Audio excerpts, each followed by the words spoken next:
Hey there, it's Natalie, and I am the host of this podcast called Flavored.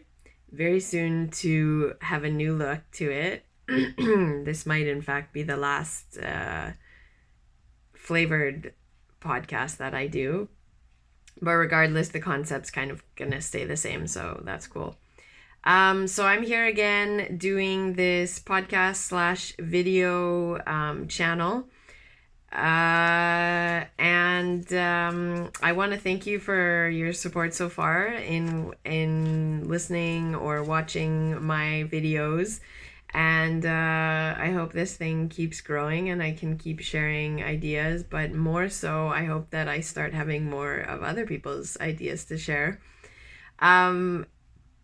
Anyway, today I'm kind of excited to chat about this because this is something that I just became a little bit reflective of in the last little while. And it has to do with the fact that I've recently bought a new car, and the ludicrous part of me didn't just buy any car. I bought a Tesla, and no, I'm not one of those showy kind of flash my ride sort of people. In fact, it still is weird that I'm driving this car. Definitely too fancy for me. But it was a very long thought out business decision, actually. And in talking to some people who have experience in the area and seeing the possibilities that there are with not just electric vehicles and the monies that you can save, but as well there's incentives with the government right now. So I am going to be getting $13,000 back off this car just based on the Canadian government incentives. So if any of you are in the market for a car or an electric vehicle, now is a good time. They have the federal government actually is limiting the amount of money they give away. So I guess act fast. But regardless, sort of side note, but basically it just seemed and looked like on paper a smart decision. So I will be keeping you up to date on sort of the happenings with that. But anyway, what I actually want to talk about today is how in driving around, I've been experiencing the madness that is Montreal's car scene, I guess, or transport scene, or construction scene, whatever you want to refer to it as. Just basically the madness that is Montreal and driving a car, which I had heard about and lots of people have told me about. So I was mentally quasi prepared, but actually I wasn't really prepared because driving evokes a lot of emotion, and I have already been aware of how content I have been biking everywhere, taking the metro. I really enjoy it and I don't have an issue with it. So one might ask, why buy a car? And I said, it goes back to sort of the business lifestyle decision that I made, and I'm hoping to make a transformation kind of into doing different things, rideshare and that sort of thing. So definitely interesting past few weeks. I've had a bit of a gong show ride, literally and figuratively, but it got me reflective. So things that have come up I've owned this car for a week and a half. And since then, on my first evening out driving it, I managed to get a parking ticket for almost $80 for being 20 minutes over my parking time. Very unfortunate. In fact, I really thought I was okay because I was coming out of a dance class and the dance class went overtime. And I think the Montreal police, there's an not police, the parking, whatever, controllers. I think they have a very good ratio of officers to of Montreal, and so they were on my ass literally, and within 15 minutes over my time I had a ticket. So anyway, after that, then I had this escapade of deciding to drive to work one day, and I was supposed to only be working till 10:15. I do morning shifts. And it turned out, so I had like planned this all out. I was only going to pay for like an hour of parking because parking starts at 9, whatever. And when I got to work, I was looking at the schedule and I was scheduled till 12. So I had to figure out what the hell I was going to do with this like overtime parking. I was already over my 2 hour. Anyway, I'm not like, I don't need to get into that now, but basically I was scrounging around Montreal at 10:30 in the morning looking for parking, which doesn't exist, by the way, unless you want to pay $20 on the hour to park in a non-legal parking spot that you create in the Indigo parking lot, which is what I did, and was basically having an anxiety attack in my last hour of work because I thought someone was going to try and like ram into my car because I parked in the wrong spot, and realized that I was like actually not making any money because I had then spent what I made in that extra hour, 2 hours on my parking. So anyway, it's been a slice with me and my park driving experience in Montreal. But that's okay because it's going to get better. I'm going to get better at it, and I'm just going to learn the ways, and I'm really adamant about not complaining too much about this whole driving in Montreal situation because I brought it fully on myself. Okay, that was a long introduction to what I really want to talk about today, which is in having this car, I realized that the last time I've been a car owner was actually in Cuba. And I realized how much less stress I experienced in Cuba, which is interesting because you think like less developed country, automatically it's going to be chaos. And so I just wanted to talk about some of the Cubanisms that I experienced specifically regarding driving in Cuba.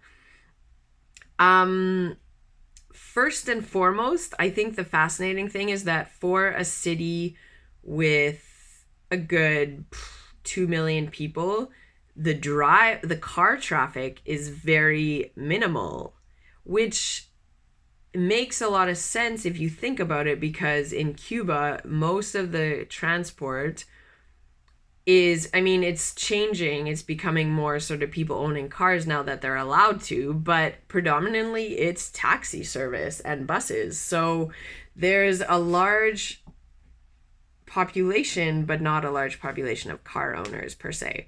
So that already takes away a huge stress about driving, and I noticed that when I was driving in Cuba for sure. So other little isms that I'm reminded of, which I just think are fascinating, so I wanted to share them. So in Cuba, you know, like here people get their panties in a knot when like people cut them off because they're like trying to sneak into a little space. I've been like the pissed off person. I've also been the person doing it. So like I just try not to judge anyone for it anymore. But you know, you're driving kind of rush hour neck to neck with the person in front of you, and then someone decides to come in. So what actually they do in Cuba is when you want to cut in, you sort of make it polite by doing this little hand symbol. And what they do is, you can see it if you're watching this on video, is they'll literally like stick their hand out the window and kind of just like give this little nut, like, I just need a little space. So they're like, you know, pinching as if they're pinching something between their fingers if you're not watching this. And that's what they do. It's sort of like, just give me a little space, but it's like the polite way of doing it. So then you let them in and give them their little inch of space, which is actually a car length space, but you feel good because they like asked, quote unquote, asked to do it with their hand gesture. And I really like that. And I like want to integrate that here because I think it just makes it a more pleasant interaction. Like, I'm gonna butt in, but I'm like trying to be subtle about it. So can you let me do it, right? So that's one thing that I like, I'm reminded of. Another Cubanism is that, so being in Canada, we are used to driving on the right side unless you're passing, okay? Because the slower traffic goes on the right, whatever, and that's just the way it is. Well, what I learned when I was in Cuba is that it's actually the opposite. And it's not because they drive on the other side of the road. No, in fact, it's because all the shitty roadways are on the right side. So like usually the potholes, you're always like passing horse and carriage, you're passing like you don't know what on the side of the road, but basically like you avoid the right side because it's just the more dangerous side. And like on in addition to that, you're sort of not dodging traffic, you're dodging potholes. So what I found is I wasn't attentive necessarily to the like as attentive to the cars going on what were going on around me, but rather the road and like how I was not going to get a flat tire, because like the potholes are definitely baches, they call them, are definitely a thing. And like I'm going to give it to them because relative to Montreal, they're not that bad off. And for a non-developed country, like Cuba's roads are really like they could be worse. They're bad, but like they could be a lot worse. And anyway, so that was another thing that like I just grew this tendency being in Havana to not drive on the right side of the road. And it's just like that sort of natural intuition that you grow as you are more experienced driving in a place. But it shocked me. And the reason I remember that is because I was driving with my boyfriend at the time, and I was getting all pissed at him because he was like telling me to stay in the left lane. And I was like, fuck you. Like, I'm going to stay in the right lane. That's what you do. And he's like, no, like, Natalie, you don't do that here. You stay in the left lane. And I now understand it and like probably owe him an apology. So anyway, so those are sort of the like little isms of while you're driving. Now, the other thing that is kind of interesting is that you're really you have a whole nother world of like the gas aspect of it. So, you know, here you're buying your gas, and like thankfully I have an electric so I don't have to worry about it, but buying gas is a huge expense. So you're like, you know, shopping around trying to find the best prices. Everyone's like buying their Costco memberships just so that they can get cheap gas. Funny enough, in Cuba, the ism is that like you have two choices. You have a gas station. It doesn't matter which one because they're all government owned and they're all the same price. Expensive, but not like now in thinking about it, it was like $1.30 per liter. So like that's expensive for a developing country where like that's like, I don't know, almost like a half day's work for some people. And then your other option, which was fascinating on our family trip, is actually that on like En Camino, while you're driving somewhere, your 6-hour drive, you just decide to make this pit stop at a friend's house, which is not actually a friend. It is rather your gas supplier, black market gas supplier. So me and my family, me being the host, are driving in this car, already packed like sardines in this car. And we pull over and we're kind of like, what are we pulling over for? And sure enough, we parked our car in this guy's yard / farmland, and he filled up with illegal gas. So we are now packed like sardines in a car that may or may not make it because the gas might explode in the car. I don't know. Like, I don't know what this gas is. It's black market gas. Anyway, but that's a real thing. So people do that. People find ways to save money. I don't know where they get this gas from. I don't know what it is, but everything was okay. Another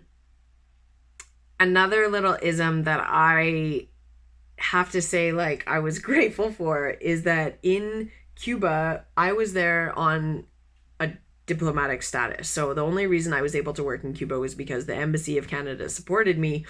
And that obviously brought its positives with it, which included that when I was driving, I had a diplomatic plate and the police would not stop me. Like, it was sort of this prestige, like, I don't know, maybe that would even happen here. I don't know. Like, I mean, I can't imagine like Justin Trudeau's limo getting pulled over. I don't know. But anyway, basically,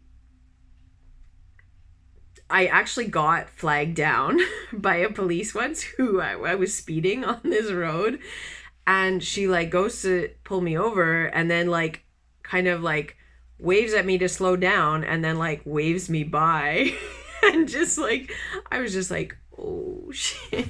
Like, I I have a heavy foot, and so like, but okay, aside from that, I'm a safe driver. I don't know what to say, but anyway, I was reminded of the benefits of like having diplomatic status there, and I'm very thankful for that.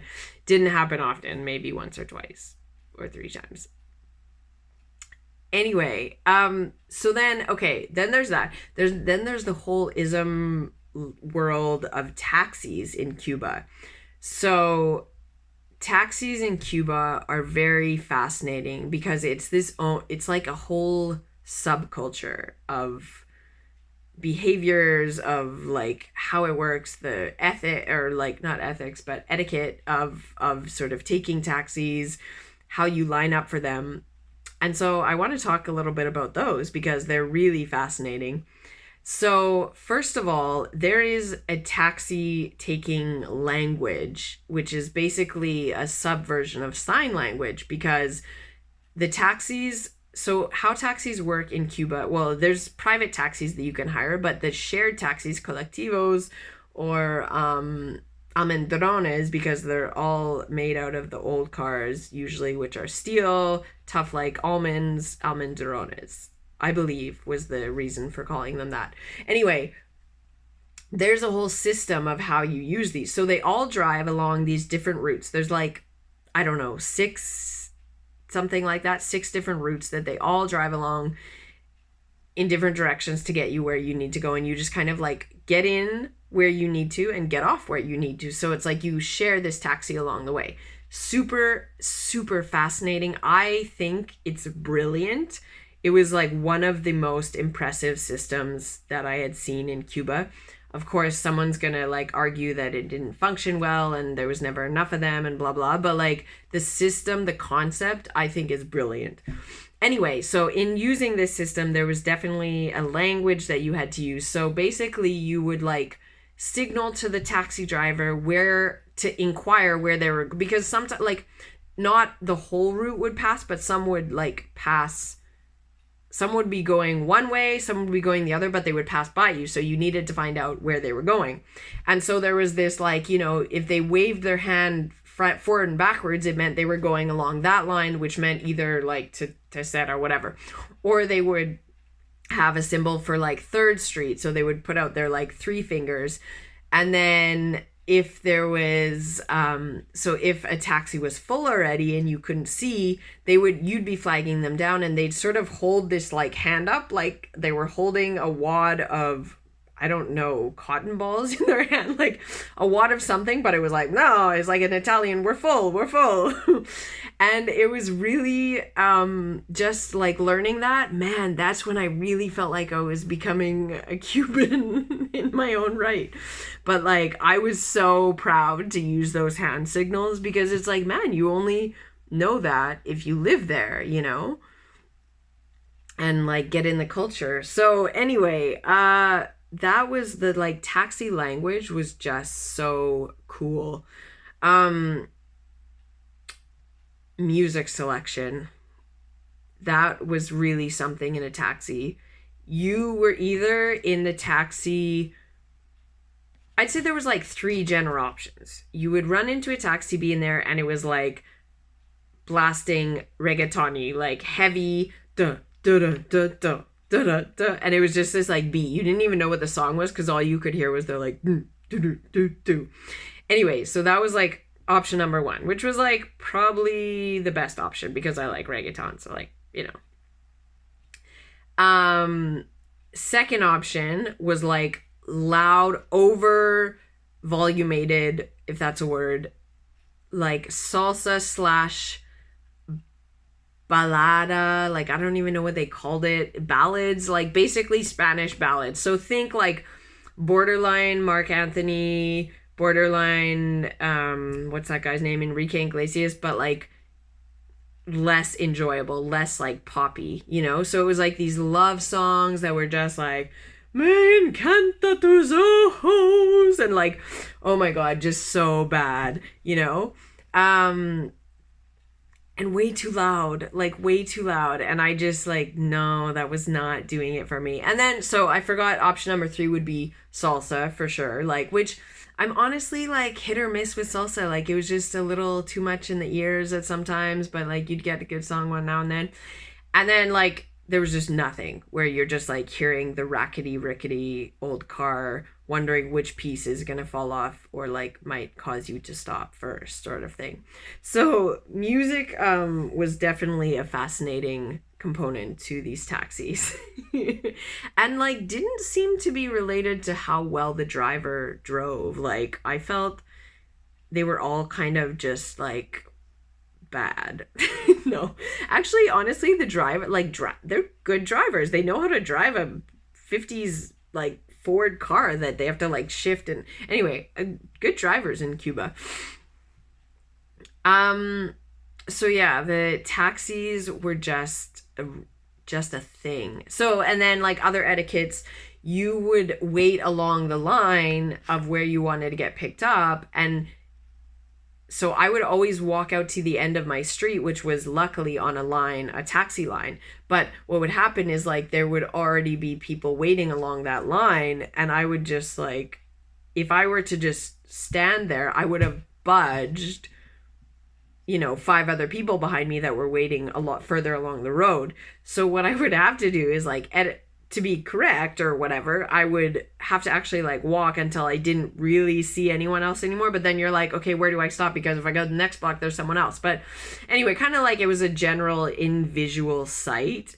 If you could see them, you would stand behind them. But, like, and then I had to call some people out sometime and be the like, hey, you budged me. But again, like kind of go back to the thing. Like you just, I don't know, you put up with it or something. And then like this was the kicker. Okay, if you are ever going to Cuba and want the authentic taking a taxi, a shared taxi experience, this piece of advice you need to know. Okay? Are you listening or are you taking notes? You get in the taxi and you very, very, very carefully close the door. Because you have one of 2 options. Either the door is super fragile, and if you close it hard, you're going to break it. Or option number 2 is it's like super stiff and you really have to you really have to crank it or like pull it to shut it. So the case was either you had 4 scenarios, right? You didn't know what it was. So you would either like pull it softly and it needed to be closed softly, so you were good. Either you yanked it hard, you needed it to be yanked hard, so it was bad. Or you pulled it softly, but like really you needed a giver. Or the worst option, you thought it was like a giver door and it was a softly door and your taxi driver just cringed when you shut it. And I totally did it a few times, but like I'm really like, want to fit in with the crowd. So I was like quick to pick up on that. But I remember my friend shut the door once and she like gave it, like yanked it. And like the guy, it just like, it was as if he heard like this gunshot. He was just like, oh, like suave, suave, suave. So if you ever take a shared taxi in Cuba, either like be bold, just do it, just ask, or go soft, because you don't want that like going hard when you should have gone soft is the worst situation ever. Man, that was funny. Anyway, so I think that's going to be it for my Cubanisms on the road. And I hope you maybe, I don't know, experience these if you've ever been to Cuba, or now understand sort of like what hand symbols were all about, or just understand a little bit more about the driving culture in Cuba. And so to finish this, I would love if you just like shared with me some of your experiences. So wherever you're listening or watching to this video, just shoot me up a little message and let me know what what isms you have from wherever you're from, because I'm sure every country has their culture. and especially when it comes to cars. Montreal, we just make jokes about the orange cones. I understand. So that's going to be it for me today. I hope you enjoyed this edition of the podcast Flavored. If you did, if you enjoyed it, share and subscribe. Why don't you? It's been a pleasure talking to you, and stay tuned for the next episode. Thanks a lot. Cheers. Ciao.